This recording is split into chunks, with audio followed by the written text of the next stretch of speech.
Olá, você já pensou em nascer de novo, recomeçar sua estrada e fazer algumas coisas diferentes? Pois bem, um sábio que viveu na época de Jesus também tinha esta dúvida e resolveu procurar Jesus numa reunião secreta à noite. E a resposta que Jesus deu para este sábio ecoa até os dias atuais e é um dos grandes pilares que Jesus nos deixou com a Boa Nova. Fique conosco para refletirmos nessa primeira parte dessa lição do capítulo 14 do livro Boa Nova.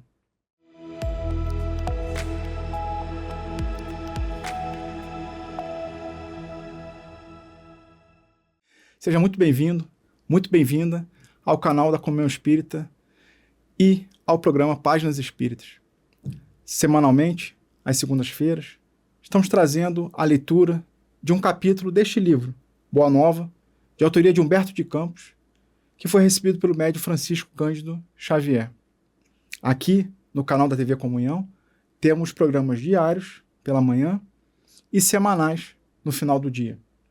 Se você ainda não nos segue, fica o convite para nos seguir, ativar as notificações, para ficar atento aos próximos programas. Nesse aqui, do Páginas Espíritas, como falei, nós temos uma playlist no canal da TV Comunhão.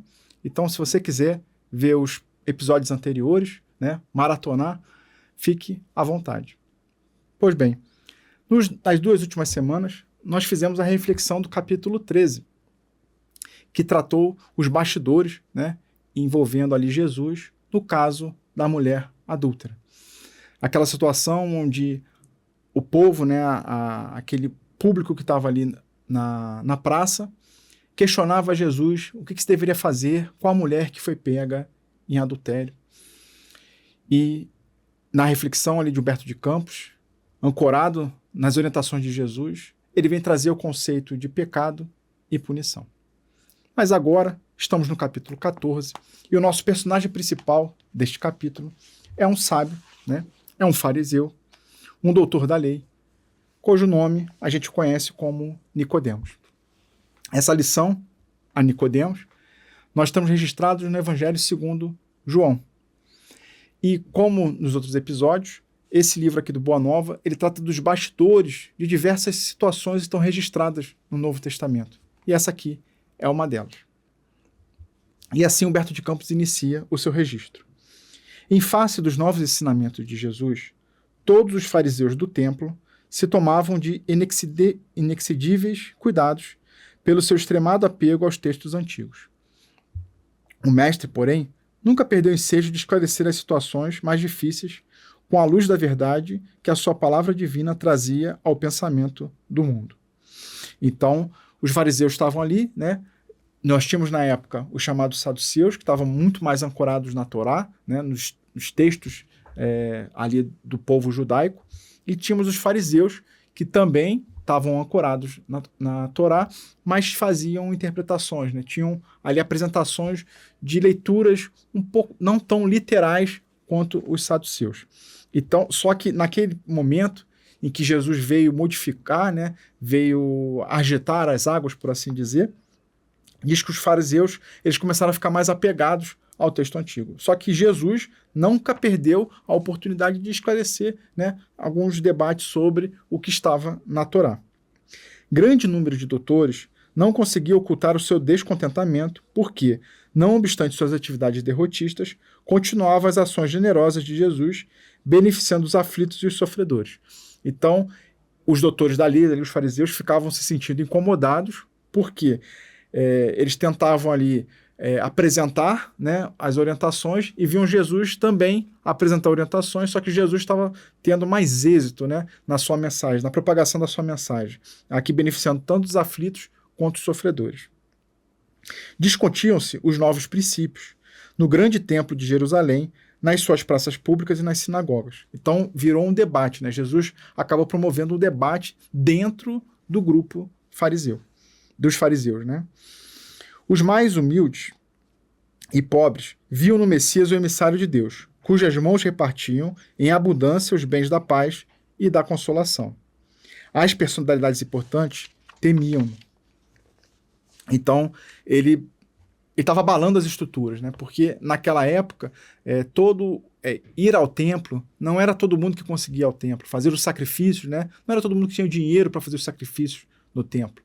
E até para acessar o templo, também não era qualquer um, né? Você precisava ali ser doutor da lei, e aí você tinha os sacerdotes, na região mais interior do templo, né, onde tinha a Arca da Aliança, né, apenas o sumo sacerdote entrava e numa oportunidade no ano, não era em qualquer situação.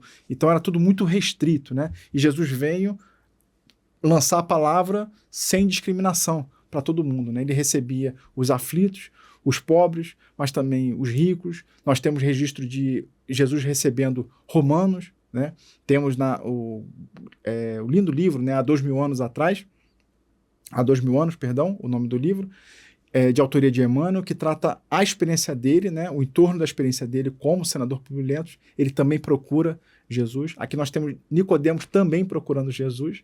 Então, Jesus recebia a todo mundo e a todo mundo propagava, né, os seus ensinamentos. E ele Humberto de Campos continua aqui falando, né, de Jesus. É que o profeta não se deixava seduzir pelas grandes promessas que lhe faziam com referência ao seu futuro material. Jamais temperava a sua palavra de verdade com as conveniências do comodismo da época.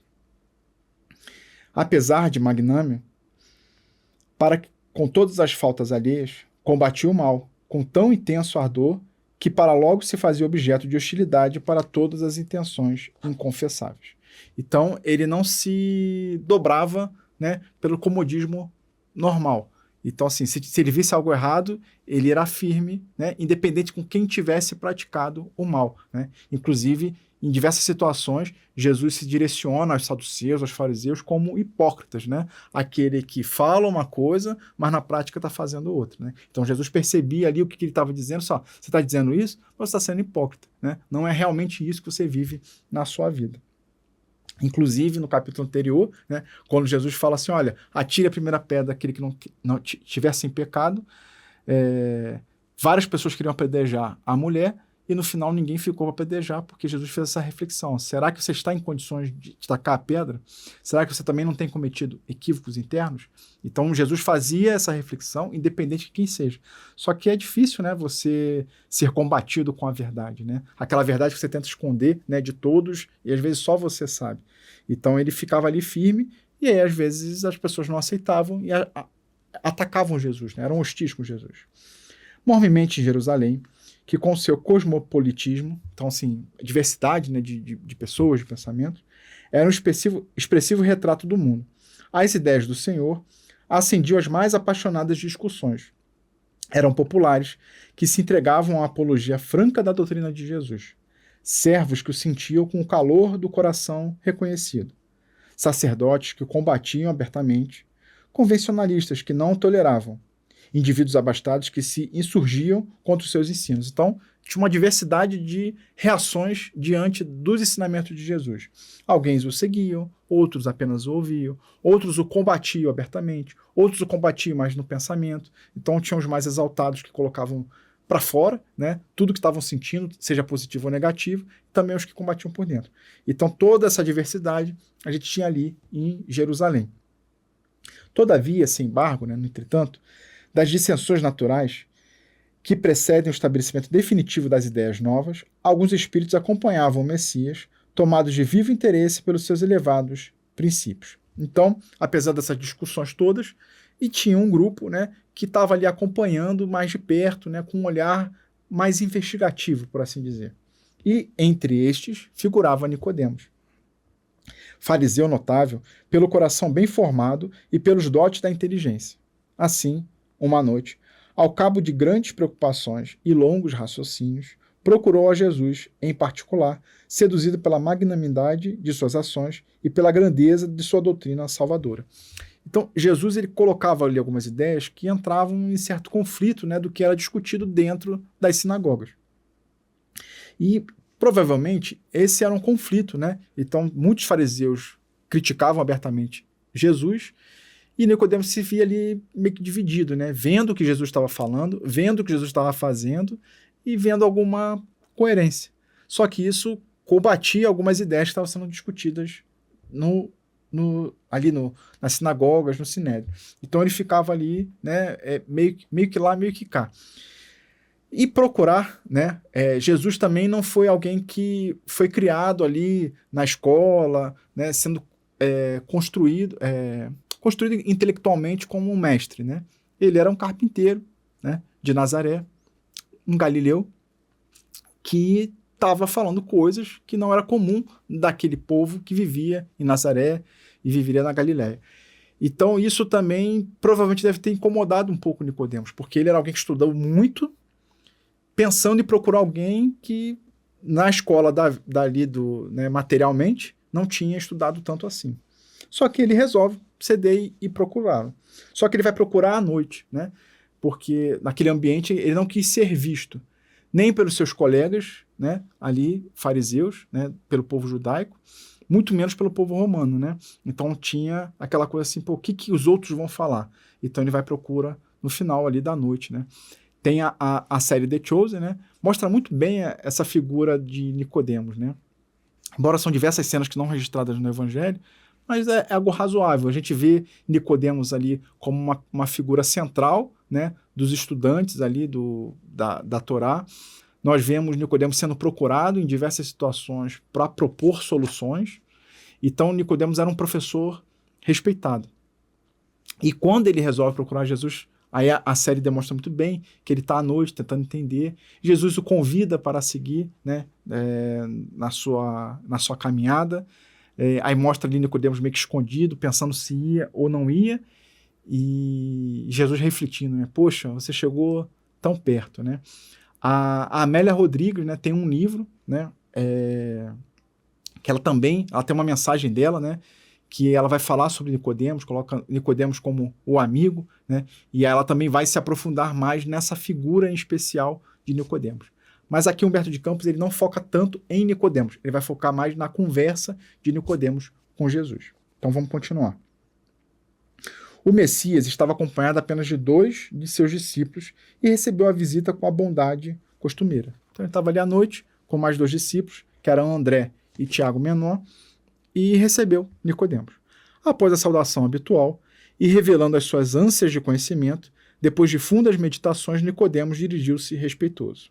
Mestre, bem sabemos que vindes de Deus, pois somente com a luz da assistência divina poderias realizar o que tendes efetuado, mostrando o sinal do céu em vossas mãos. Então, Nicodemos, observando Jesus, primeiro ele chama ele de mestre, né? Então, é algo que também é importante pontuar, porque para o mundo material da época, né, Nicodemos é que detinha, né, esse poder de ser mestre, né, de ser um doutor da lei. E Jesus, não, né, no ambiente material.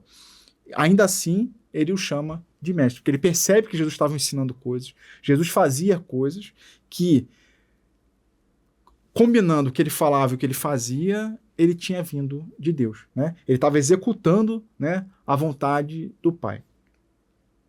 Aí Nicodemos continua. Tenho empregado a minha existência em interpretar a lei. Então, ele tem dedicado a vida dele para interpretar a lei. Mas desejava receber a vossa palavra sobre os recursos de que deverei lançar mão para conhecer o reino de Deus. Então, assim, eu estou me aprofundando aí, mas está difícil de conseguir, de fato, entender. Então, o que eu devo lançar mão, o que eu devo fazer, né, para, de fato, conhecer o reino de Deus? E é aqui um ponto que eu gosto sempre de frisar, em todo capítulo, né, tem uma passagem de Jesus onde ele está sorrindo, onde ele está refletindo, mas sempre com brandura, sempre com bondade, né? A gente não vê Jesus respondendo de forma ríspida, né? Ele é firme, sim, nas suas palavras, mas ele está sempre, né? O Humberto de Campos sempre narra ali ele rindo, ele percebendo lá o íntimo da pergunta, né, de quem está fazendo a pergunta para ele, né? Então fica assim, ó. O mestre sorriu bondosamente e esclareceu diante da pergunta de Nicodemos. Primeiro que tudo, Nicodemos, não basta tenhas vivido a interpretar a lei. Então não basta você ficar ali estudando a lei. Antes de raciocinar sobre as suas disposições, deveria ter sentido os textos. Então é a primeira pausa aqui que eu vou fazer nessa resposta de Jesus. Por quê? Não adianta a gente se estudar, não adianta a gente se esforçar, né, em interpretar o que está na Bíblia, o que trazem os espíritos pela codificação e a codificação de Kardec, o que vem depois em outros livros, né, psicografados por Chico Xavier, Ivone do Amaral Pereira, Divaldo Pereira Franco, Raul Teixeira. Não. A gente pode ler todos os livros, algo que é bem difícil de conseguir. Mas de nada adianta se a gente não sentir o que está escrito. Se a gente não tirar ficar só na parte intelectual. A gente precisa estar envolvido emocionalmente. Então é que Jesus faz um alerta para eles. Olha, não adianta você só raciocinar. Você precisa sentir a mensagem que está no texto. E aí Jesus complementa, que eu acho que é a frase que é mais repetida, né, desse diálogo entre Nicodemos e Jesus, que Jesus fala: mas em verdade eu devo dizer-te que ninguém conhecerá o reino de Deus sem nascer de novo. E aí vem a resposta, né, para essa situação, para essa frase de Jesus. Nicodemos fala o seguinte: como pode um homem nascer de novo sendo velho? Não faz muito sentido. Interrogou o fariseu, altamente surpreendido. Poderá, porventura, regressar ao ventre de sua mãe? Então, vou ter que nascer de novo, né? Vou ter que voltar já velho para o ventre da minha mãe? E o ponto, né, também para trazer aqui, é que nesse contexto, né, do mundo judaico, nós tínhamos os saduceus, que eram mais materialistas com essa percepção da vida após a morte, né? E os fariseus já pensavam mais na ideia da ressurreição, né? A palavra reencarnação, ela não existe na época, né? Porque ela foi de vários termos criados por Kardec. A reencarnação foi uma delas, mas a ideia de ressurreição ela já existia. E para os fariseus tinha a possibilidade existe um grupo que acreditava que a ressurreição aconteceria no mesmo corpo, então o espírito voltaria para o mesmo corpo. Essa ideia, inclusive, algumas religiões elas permanecem com esse pensamento. Outros, que a ressurreição seria que voltaria num novo corpo. Também essa ideia, em algumas religiões, ela existe. E aquela ressurreição também, que é a ressurreição do espírito, né? O espírito ali renasceria e atingiria o seu principal objetivo. Mas a ideia em si de ressurreição, ela já permeava o âmbito ali entre os fariseus. Então a ideia de ressurreição não era nova para os fariseus. E aí por isso que Jesus vai fazer vai repreender Nicodemos com esse ponto. Vamos ver. O Messias fixou nele os olhos calmos, então Jesus estava calmo, consciente da gravidade do assunto em foco, e acrescentou: em verdade eu reafirmo-te, ser indispensável o homem nasça e renasça, para conhecer plenamente a luz do reino. E aí, entretanto, como pode isso ser? Perguntou Nicodemos, perturbado. Então, assim, Jesus está falando assim, olha, é preciso nascer de novo, é preciso nascer e renascer, né? Só assim a gente vai conseguir ver o reino dos céus. E Nicodemos está perguntando assim, como que isso é possível? E aí Jesus, né, aí que vem uma espécie de repreensão. És mestre em Israel e ignoras estas coisas? Inquiriu Jesus como que surpreendido. Então assim, poxa, você não estuda sobre isso? Né, esse tema da ressurreição não é tratado ali, né, você não é doutor da lei, como você está fazendo essa pergunta? E aí o Humberto Campos coloca aqui Jesus ainda aqui surpreendido, né, assim, ó, né, como é que é isso?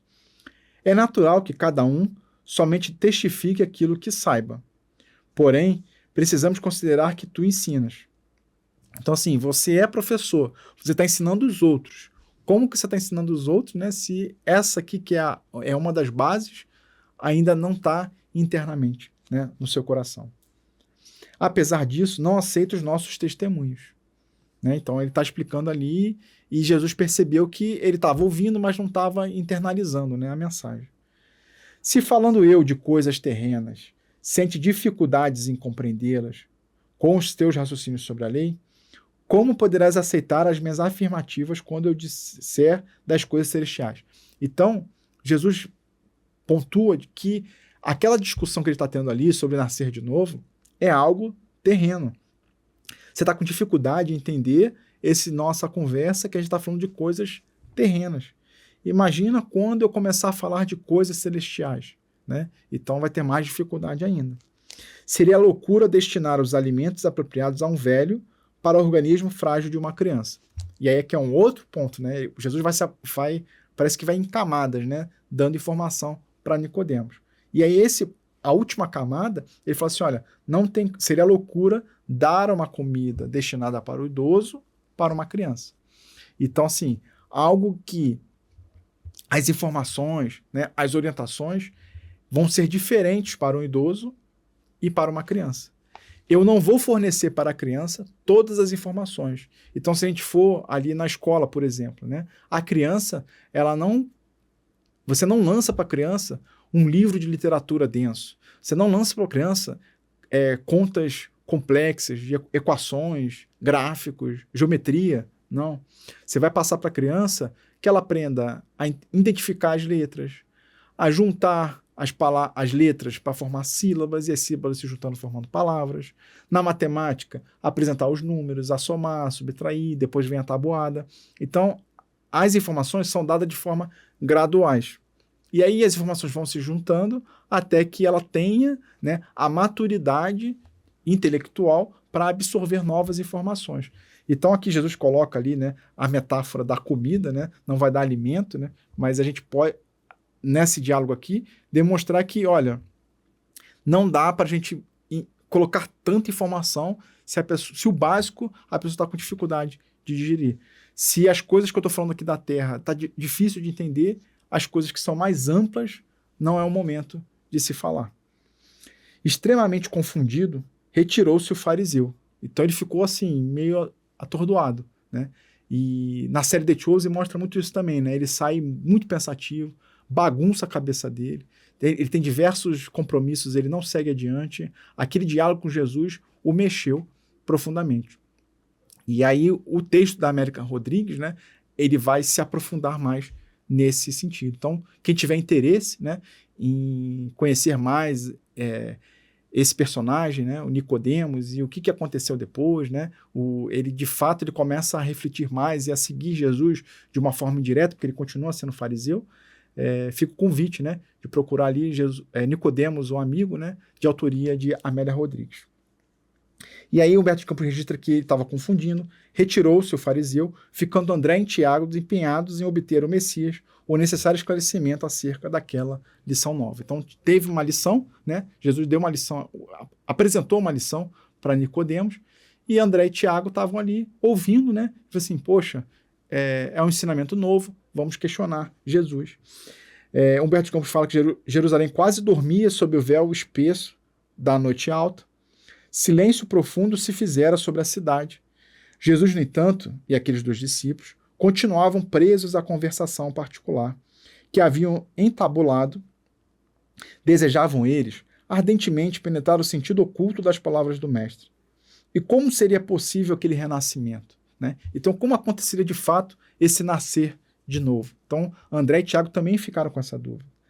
Não obstante, os seus conhecimentos também partilhavam da perplexidade que levava Nicodemos a se retirar fundamente surpreendido, né? Então, porque eles ficaram ali confusos, né, da mensagem de Jesus para Nicodemos, por que Nicodemos saiu meio atordoado, e ele ficou meio, né, eles ficaram meio, e agora, né?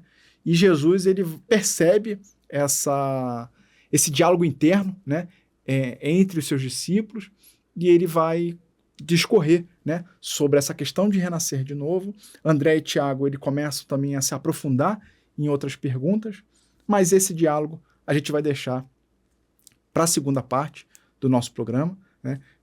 Temos bastante, né, conhecimento, bastante informação nova, fruto desse diálogo entre Jesus e Nicodemo. Então, como eu falei, né, esse livro do Boa Nova, ele trata ali dos bastidores. Humberto de Campos traz, né, 30 histórias contando os bastidores. Então, a gente tem registrado no Novo Testamento esse diálogo, né, de Jesus e Nicodemos, e Humberto de Campos vai trazer agora o fruto, né? E a gente vai ver tanto André quanto Tiago com perguntas que são normais de a gente ter, dúvidas que a gente traz, às vezes, até no dia a dia atual, e ele faz essas perguntas, né? Então, acho que Humberto de Campos consegue fazer isso muito bem aqui no Boa Nova.